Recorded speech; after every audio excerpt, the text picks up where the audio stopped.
ছিল সরকার এটাকে উঠে দিতে চাইছে।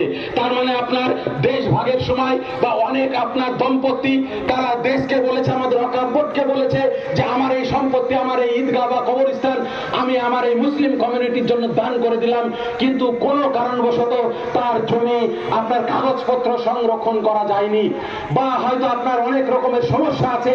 এই সরকার নিয়ম নিয়ে আসছে, এটা পাস করার 6 মাসের মধ্যে যত ওয়াকফ সম্পত্তি আছে ওয়াকফের একটা পোর্টাল করবে, অনলাইন পোর্টাল।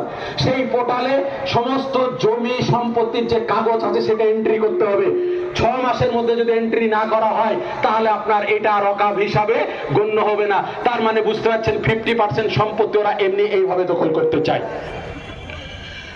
কারণ অনেক মানুষ এখানে পার্টিশন হওয়ার পরে বিভিন্ন দেশে, পাকিস্তান, বাংলাদেশ চলে গিয়েছে, এবং বিভিন্ন মানুষ আজকে নবাবরা বা বিভিন্ন যারা আপনার শ্বাস করে গেছে এটা মুখে মুখে আছে, কিন্তু তারা আজকে বলতে চাইছে সেটা হবে না। কিন্তু আমরা এই আইন কোনোভাবে কেন আমরা এই আইনকে মেনে নেব না। এবং এই একটা কারণ, আর একটা কারণ হচ্ছে বলছে ওয়াকফ বোর্ডে, আজকে ওয়াকফ বোর্ডে কে থাকবে? আপনার অমুসলিম থাকবে। বন্ধু, আমাদের অমুসলিমদের উপর কোন রকমের কোন বিদ্বেষ নেই, কারণ রাসূলুল্লাহ সাল্লাল্লাহু আলাইহি ওয়াসাল্লাম বলেছেন তোমরা কারো দেব দেবী ভগবানকে গালি দেবে না, কারণ তারাও তো অজান্তে তোমাদের আল্লাহকে গালি দিয়ে দেবে। অতএব আমরা প্রত্যেকটা ভারতবর্ষে আজকে জাতি